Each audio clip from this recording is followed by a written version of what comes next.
참 좋으신 우리 하나님의 은총과 사랑이 교우 여러분과 함께 하시기를 축원합니다. 추운 한 주간이었죠. 한 주간 평안하셨습니까? 예, 감사합니다. 명절 때가 다가오면 시장과 마트마다 명절 선물 세트가 가득히 진열된 것을 볼 수 있습니다. 온라인 쇼핑몰을 통해서는 더 많은 명절 선물들이 유통되고 있죠. 그리고 명절이 지나고 나면 재활용 수거장에는 스티로폼 상자, 종이 상자들 비롯해서 재활용이 안 되는 폐기물들이 평소보다 더 많이 쌓인 것을 보게 됩니다. 명절 대목을 맞아 제품을 준비하는 업체들은 소비자들의 선택을 받기 위해 가능한 포장 방식과 디자인에 신경 쓰기 마련입니다. 그러다 보니 과대 포장을 하게 되고 결과는 환경 문제가 되기도 합니다. 소비자들 입장에서도 쉽지 않습니다. 선물을 하려면 되도록 그럴듯해 보여 있는 것을 보내야 하기에 포장 디자인을 따라 고를 수밖에 없습니다. 겉보기만큼 내용물도 좋다면 모르지만 품질이 기대 이하라면 씁쓸하게 되죠. 여러분도 아마 그런 경험들이 있으리라 생각됩니다. 그래서 오래전부터 각 나라마다 이 쓰레기를, 포장으로 인해서 남는 쓰레기를 남기지 않기 위해서 포장지 없이 내용물만 판매하는 가게가 생겨났는데요. 무포장 가게, 영어로는 Zero Waste Market 혹은 스토어 이렇게 부르기도 합니다. 여기서 어떻게 판매하냐? 기름, 샴푸, 세제와 같은 액체 상태로 된 제품은요, 수도꼭지를 열어서 받고, 또 잼, 소스, 밀가루, 견과류, 콩 이런 것들은 통에서 퍼 담는 방식으로 가져갑니다. 손님들은 어떻게 해야 될까요? 각자 용기를 따로 가져와야 돼요. 자기 이렇게 가방을 가져온다든지 아니면 유리통을 가져온다든지 자기 집에서 쓰는 것 가져와야 합니다. 자기가 필요한 양만큼 담아가고 계산은 어떻게 할까요? 직원은 바코드를 찍는 대신 그 해당되는 제품에 무게를 달아서 판매합니다. 유통하는 제품들은 대부분 유기농과 친환경으로 구성했고요. 가격도 일반 상점보다 많이 저렴하죠. 무엇보다 소비자는 윤리적인 소비자를 한다는 데 있어서 자부심을 가지고 화려한 포장 혹은 1+1 행사에 유혹되지 않고 과소비를 줄일 수 있습니다. 이들은 리사이클링, 재활용보다 재활용할 것조차 만들지 않는 프리사이클링을 생각하는 것입니다. 포장과 내용물에 대한 것은 물건과 먹거리에만 해당하지 않습니다. 우리의 일상과 경건 생활도 내용보다 포장에 치우칠 때가 많다는 거예요. 예수님은 마태복음 23장에서 내용보다 형식을 우선하는 서기관들과 바리새인들을 향해서 작심 발언을 하셨죠. 6번이나 이렇게 말씀하셨습니다. 화 있을진저 외식하는 서기관들과 바리새인들이요. 라고 하시면서 그들을 엄중히 책망하셨습니다. 외식한다는 헬라어로 휘포크리테스인데요. 그 뜻이 배우, 연기자라는 뜻이죠. 진짜가 아니라는 거예요. 진짜는 아닌데 그런 것처럼 연기한다는 거죠. 이 율법학자들과 바리새인들의 경건이 진심이 아닌 연기라는 겁니다. 메시지 성경에서 보면 이 부분을 너희 종교학자들아, 바리새인들아, 그리고 사기꾼들아 라고 번역했습니다. 외식한다가 연기자, 사기꾼이라는 뜻이라고 한다면 그들은 뭐예요? 그런 척, 지식이 많은, 율법을 잘 아는 서기관들이고 또 율법을 잘 지키는 바리새파 사람들이지만 실제 그들은 진짜가 아니라 가짜라는 말이죠. 포장만 그럴듯하고 내용물은 형편없음을 말합니다. 도둑이 제발 저린다고요? 화 있을진저 외식하는 자들아 라는 주님의 책망이 오늘날 우리를 향해서도 소리치시는 것 같아 왠지 움찔할 때가 있습니다.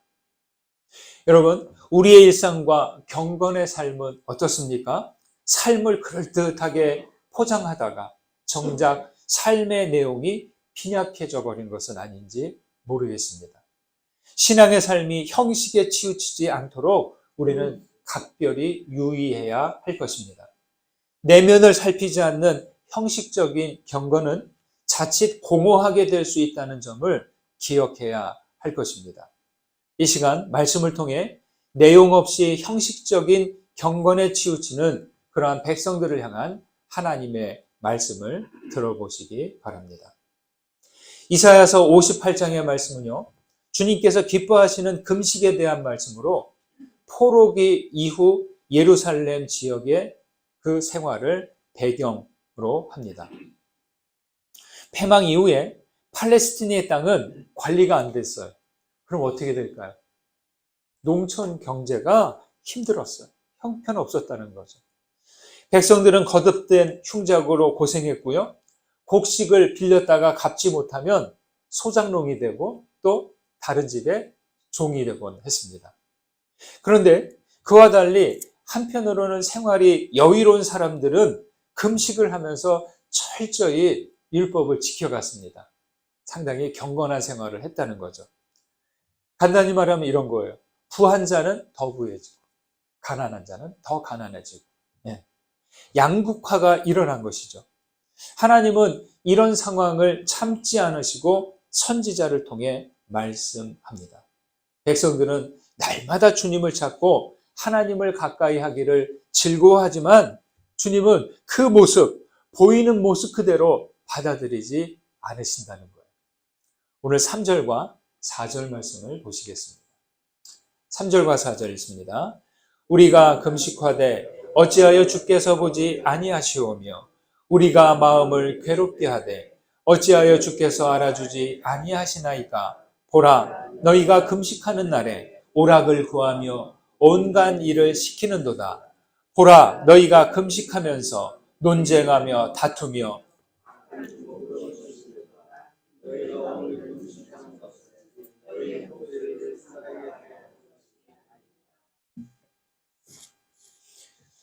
공식적인 금식일은 욤키푸르라고 하는 속죄일에 시작했습니다.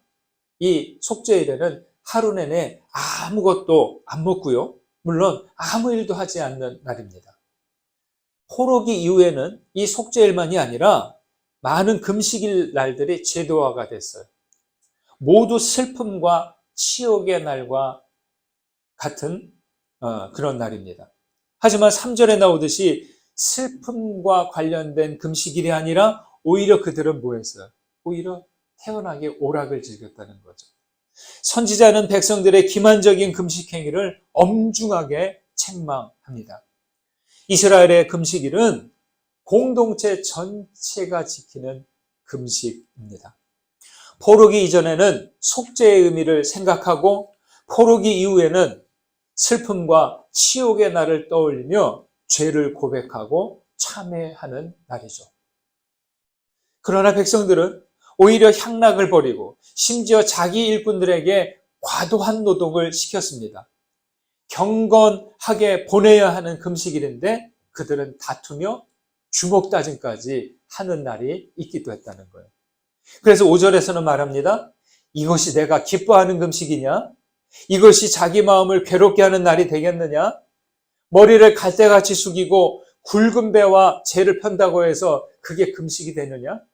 모양은 그런데 실제 삶은 어때요? 전혀 경건하지 않으니까 하시는 말씀이죠. 경건의 모양은 있지만 그 속은 전혀 금식과 상관없는 일들 뿐이기에 하나님은 그렇게 형식만 갖춘 금식을 단호히 그거 금식 아니다 라고 하시는 거죠. 그들은 탐욕과 쾌락을 금식일로 포장한 것입니다. 백성들은 경건의 모양만을 추구하며 그 안에 담아야 하는 하나님의 진심을 헤아리지 않았습니다. 즐거움을 추구하는 마음과 누군가에게 노동을 시키게 하는 그 일이 왜 문제일까요? 이게 왜 문제일까요? 사람은 마음이 즐거워야 돼요. 그리고 계약에 의해서 우리 집에 와서 이런 일을 하시오. 내가 품삯을 얼마 주겠소. 뭐 이런 것도 있을 수 있죠. 근데 문제는 뭐냐? 이 일의 경건에는 자기 자신만 있고 타자는 없어요. 자기 만족은 있지만 다른 이들의 삶에는 무관심합니다. 경건의 모양은 그럴듯해 보였지만 경건의 내용은 없는 그런 상태인 것이죠. 여러분, 사람이요, 본질을 잊으면 형식만을 강조하게 되어 있습니다. 형식이 필요 없다는 말은 아닙니다. 철학에서도 본질은 형식을 통해 표현되고 형식은 본질을 담아내는 관계가 된다고 했습니다. 간단하면 이거예요. 여기 이렇게 컵이 있잖아요. 이 컵이 형식이에요. 그 안에 담긴 물, 이게 내용이에요. 서로가 있어야 돼요. 이 그릇이 없으면, 컵이 없으면 물을 담을 수 없고, 물이 담겨지지 않으면 이 잔은, 컵은 아무것도 아니라는 거죠. 논어에는 형식과 내용이 조화를 이루어야 군자의 도가 완성된다라고 강조합니다. 그러니까 본질만 중시하거나 형식에만 치중하는 것이 아니라 형식과 내용의 균형이 필요하다라는 거죠. 그래서 공자는 형식적인 제사는 보기도 싫다라고 했대요. 우리의 예배도 마찬가지입니다. 예수님은 아버지께 참되게 예배하는 자들은 어떻게 해요? 영과 진리로 예배할 때가 온다라고 하셨습니다. 무슨 말입니까? 형식적으로 예배하지 말고 참뜻과 진심으로 예배하라는 말씀이죠. 여기서 저기서, 예루살렘에서, 이 산에서, 그 장소가 중요한 게 아니라 어디서 예배하든 참뜻과 참마음으로 영과 진리로 예배하는 때가 온다라고 했습니다. 그러니까 이것으로 당시 예루살렘 성전 중심의 예배 생활이, 제사 생활이 거기에 이제 없어진 거예요. 영과 진리로 예배하지 못하면 하나님과의 만남이 형식이 되고 종교는 삶으로부터 한참 멀어지는 거죠. 종종 은혜의 일상화라는 말씀을 드렸습니다. 여러분, 우리가 일상에서 하는 일들 익숙해요? 익숙하지 않아요? 익숙하죠. 늘 하던 거예요. 그러니까 습관처럼 아무 생각 없이 되는 대로 하는 거죠. 부담이 없어요. 그러나 은혜가 그렇게 일상화되면 어떻게 돼요? 내용은 없고 형식만 되는 거죠. 우리는 은혜의 일상화가 되지 않도록 주의해야 합니다. 이것은 알짜면 쏙 빠지고 형식만 남았다는 말이죠. 앞에서 말씀드렸듯이 포장은 과대포장이에요.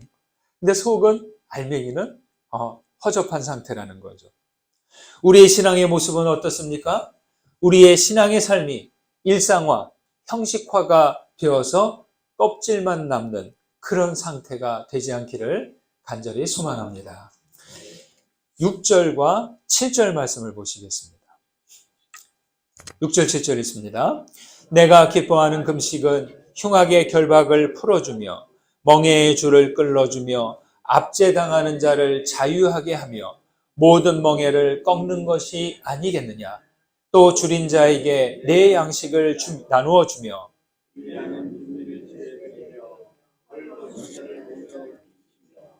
또 내 굴욕을 피하여 스스로 숨지 아니하는 것이 아니겠느냐. 금식은 단순히 음식을 먹지 않고 자신을 괴롭히는 일이 아니라는 거예요. 베옷을 입고 티끌에 눕는 것으로는 주님을 기쁘시게 하지 못한다는 것이죠. 금식 자체가 목적이 아니라는 거예요. 금식을 통해서 하나님께 가까이 나아가야 하고 금식을 통해서 자기를 절제하고 하나님의 말씀에 순종하기 위함입니다. 그런데 뭐라고 해요? 왜 우리를 돌아보지 않으시냐고 여기서 그렇게 책망하십니다.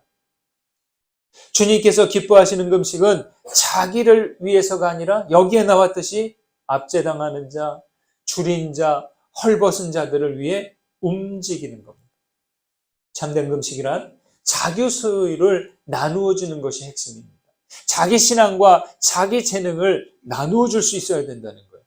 하나님께서 바라시는 금식, 개인적인 경건에 머무는 게 아니라 공동체의 유익을 추구하는 것이고, 여기서 말하듯이 사회 정의와 연결됩니다. 여러분, 사람은 그래요. 끊임없이 자아를 확장합니다. 나를 좀 크게 하고 싶어요. 나를 좀 있어 보이게 하고 싶어요. 나를 좀 괜찮은 사람처럼 보이고 싶어요. 근데 실제 있는 그대로 그렇게 되면 좋은데 상황은 아니고 자기 능력은 아니니까 어떻게 해요? 그럴듯하게 있는 척하고 아는 척하고 잘난 척하고 삼척 이게 많다, 그런 이야기를 하기도 합니다. 그래서 배가 부르면 자족하지 못하고 그 욕구를 더 크게 확정합니다. 누구에게나 욕망 자루가 우리들 마음 안에 있대요. 욕망의 자루. 여러분의 욕망의 자루 크기는 어느 정도 되십니까? 한 몇 리터 정도 되실까요? 이 자루가 커지면 커질수록 삶은 불행해집니다. 있는 그대로, 처음에 주어진 그대로이면 좋은데 살다 보면 이 자루가 자꾸 부풀어요. 용량이 커지는 거죠. 여러분, 욕망이란 자루가 커질수록 아무리 채워도 배고플 뿐입니다. 욕망 자루의 빈 곳을 채우기 위해 주어진 인생을 보내고 그동안 자기 욕망 자루를 채워야 되니까 타인들이 보여요, 안 보여요? 안 보이는 거죠. 금식도 자기가 원하는 것을 얻기 위해 단판을 짓는 그런 수단으로만 생각하는 거죠. 그러나 여러분, 그렇지 않습니다. 금식은 뭐냐? 자기 욕망의 통로를 닫고 내 욕망의 자루 크기를 줄이는 시간이에요. 그게 금식이에요. 금식하면서 욕망에 갇힌 자아를 바라보고 이기적인 자아를 정지시키고 최종적으로 주님께 순종하면서 주님께서 원하는 사람으로 거듭나는 것이죠. 그래서 이기적인 자아를 계속 부정하고 나를 내어주고 타인을 살리는 것이 진정한 금식이라는 겁니다. 예수께서 어떻게 하셨습니까? 자기 생명을 위하여 우리를 살리신 거예요. 겟세마네에서 그 십자가의 잔, 고난의 잔 싫어요. 고통스럽거든요. 아프거든요. 내 존재를 소멸시켜야 되거든요. 그렇죠? 내 자아를 축소시켜야 되고 내 욕망 자루를 쪼그라뜨려야 되거든요. 그래요, 저는 싫어요, 아버지 하나님. 그렇지만 아버지의 뜻이거든 받아들이겠다고 하셨잖아요. 예수님도 그렇게 하셨습니다. 하나님께서 기뻐하시는 금식은 그리스도의 십자가를 통해 그렇게 드러났습니다. 정신의학과 또 심리학 용어에 사이코패스, 소시오패스라는 용어가 있어요. 들어보셨어요? 사이코패스, 소시오패스. 사이코패스는 반사회적인 행동으로 공감 능력, 죄책감이 없어요. 충동적이고 자기중심적인 특징을 가진 아주 극단적인 성격 장애죠. 소시오패스는 비슷한데 좀 달라요. 후천적이래요. 반사회적인 인격 장애로서 타인의 생각과 감정에 대한 이해가 없어요. 이와 같은 반사회적 인격 장애, 성격 장애는요, 자기 이익과 만족을 위해 타인을 거리낌 없이 이용하고 기만합니다. 이들의 공통점이 있어요. 자기만 있어요. 나만 있어요. 자기 위해 타인, 타자를 조금 더 배려하거나 생각하지 않는다는 것입니다. 사이코패스와 소시오패스 이야기를 하는 이유는 조금은 과장된 해석인지 모르나 우리 그리스도인들이라고 해도 자기 중심적인 신앙에 멈추면 우리도 영적인 인격 장애로 굳어질 수 있다는 거예요. 네. 나만을 위해서, 나의 안락을 위해서만 신앙생활을 한다면 우리의 신앙도 하나님께 나아가지 못하고 이웃을 향하지 못하게 되는 것이죠. 우리는 절대 타자이신 하나님 없이 존재할 수 없고요. 타인 없이 홀로 살아갈 수 없다는 것이죠. 아프리카에 잘 알려진 말이 있죠. 우분투. 들어보셨나요? 우분투. 이 뜻이 그겁니다. 당신이 있기에 내가 있어.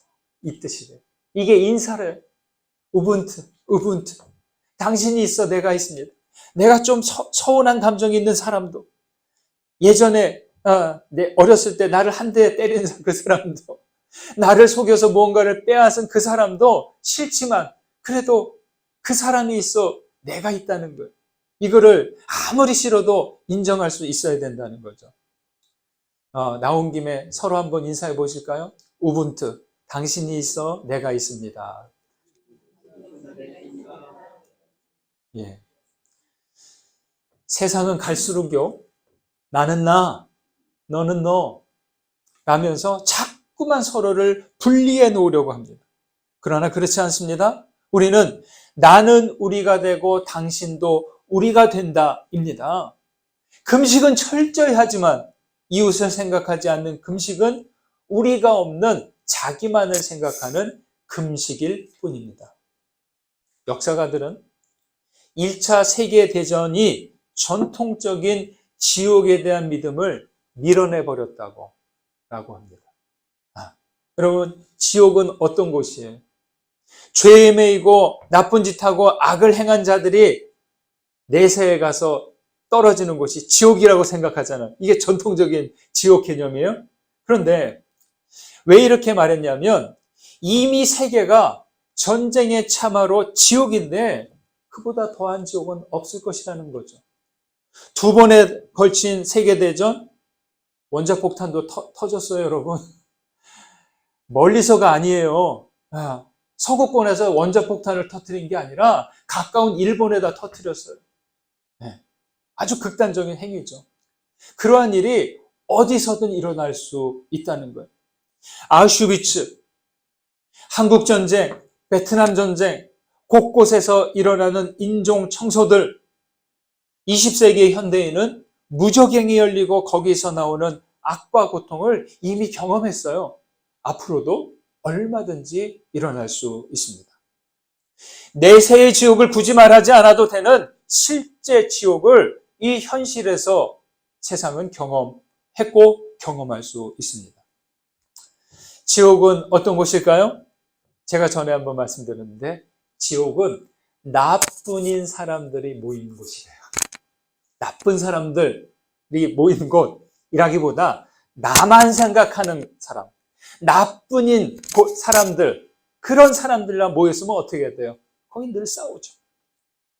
나만 살기 위해 타인을 돌아보지 않고 없애려고 하는 세상이 지옥이 되는 것입니다. 그러니까 전쟁도 마다하지 않는 거죠. 라삐가 아니죠. 유대인 철학자 마르틴 부버는 자기 아닌 타인을 나와 그것으로 대하지 않고 나와 당신으로 대해야 한다고 했습니다. 여러분, 우리 사람의 관계가 나와 그것의 관계가 되면 어떻게 될까요? 타인을 존중하지 않아요. 수단과 도구로 대합니다. 철저히 내 이익을 위해서 그 사람을 이용합니다. 하지만 상대방을 나와 연결된 존재, 나와 함께 공존하는 존재로 여길 때 우리의 세계는 나와 너의 관계가 되는 것이죠. 사람들은 죄로 인해서 하나님으로부터 단절된 존재가 되었습니다. 죄인은 너가 아닌 그것으로 대해졌고 하나님조차도 나와 그것으로 대했습니다. 그러나 그리스도의 십자가는 죄를 속죄하시고 우리와 하나님을, 우리와 이웃을 다시 어떻게? 나와 당신으로 되돌려 주셨어요. 그게 십자가의 능력이고 은혜죠. 하나님께서 기뻐하신 모든 경건은 나와 너의 관계로 이루어져야 합니다. 우리의 경건은 불의를 끓는 공의와 약자들을 품는 긍휼이 같이 있어야 되는 거예요. 공의와 긍휼은 세상을 그것으로 보지 않고 나와 연결된 당신, 너로 보기 때문입니다. 우리의 예배와 찬송과 금식을 비롯한 모든 경건에 이웃을 함께 품고 함께 할 때 하나님께서 기쁨으로 임재하실 것입니다. 하나님께서 기뻐하시는 금식을 하는 이들에게 선지자는 축복의 말씀을 전하고 있습니다. 8절을 같이 보실까요? 마지막으로 8절 읽습니다. 그리하면 내 빛이 새벽같이 비칠 것이며 내 치유가 급속할 것이며 내 공의가 내 앞에 행하고 여호와의 영광이 내 뒤에 호위하리니. 주님께서는 우리에게 홀로 만족하는 삶이 아니라 함께 공감하는 삶을 기대하십니다. 타인을 위하여 나누고 섬기는 여러분의 손길에 주님의 빛과 치유와 영광이 함께 할 것입니다. 여러분의 믿음이 새벽같이 비치고 주님의 영광이 여러분 뒤에서 항상 따르시기를 주님의 이름으로 축원드립니다. 받은 은혜.